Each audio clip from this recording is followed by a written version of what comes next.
जय गुरु जी। संगत जी आज कुछ पंक्तियाँ बेहद खास संक्षिप्त शिव पुराण से जो महादेव जी की 8 मूर्तियों के बारे में है। आइए शुरू करते हैं।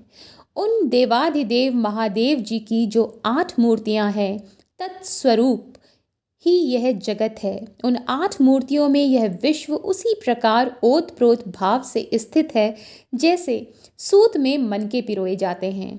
शर्व, भव, रुद्र, उग्र, भीम, पशुपति, ईशान तथा महादेव ये शिव के विख्यात 8 मूर्तियां हैं। महेश्वर की इन शर्व आदि 8 मूर्तियों से क्रमशः भूमि, जल, अग्नि, वायु, क्षेत्रज्ञ, सूर्य और चंद्रमा अधिष्ठित होते हैं। उनकी पृथ्वीमय मूर्ति संपूर्ण चराचर जगत को धारण करती है। उसके अधिष्ठाता का नाम शर्व है, इसलिए वह शिव की शार्वी मूर्ति कहलाती है। यही शास्त्र का निर्णय है। उनकी जलमय मूर्ति समस्त जगत के लिए जीवन दायिनी है। जल परमात्मा भव की मूर्ति है, इसलिए उसे भावी कहते हैं।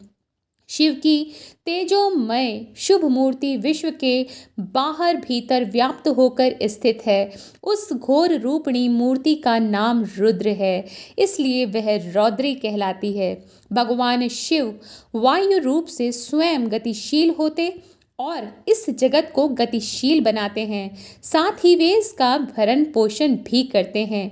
वायु भगवान उग्र की मूर्ति है, इसलिए साधु पुरुष इसे औग्री कहते हैं। भगवान भीम की आकाश रूपिणी मूर्ति सबको अवकाश देने वाली सर्वव्यापिनी तथा भूत समुदाय की भेदिका है। वह भीम नाम से प्रसिद्ध है, अतः इसे भैमी मूर्ति भी कहते हैं। संपूर्ण नेत्रों में निवास करने वाली तथा संपूर्ण आत्माओं की अधिष्ठात्री शिव मूर्ति को पशुपति मूर्ति समझना चाहिए। वह पशुओं के पाशों का उच्छेद करने वाली है।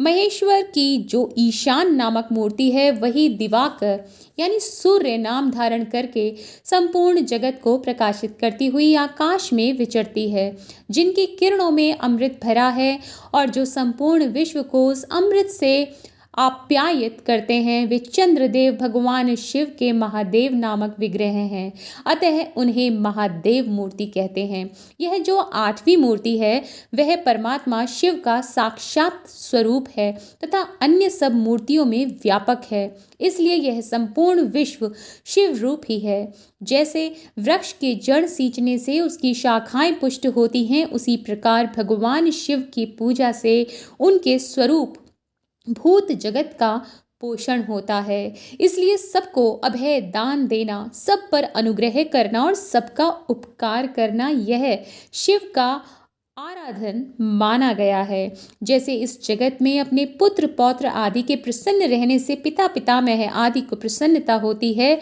उसी प्रकार संपूर्ण जगत की प्रसन्नता से भगवान शंकर प्रसन्न होते हैं।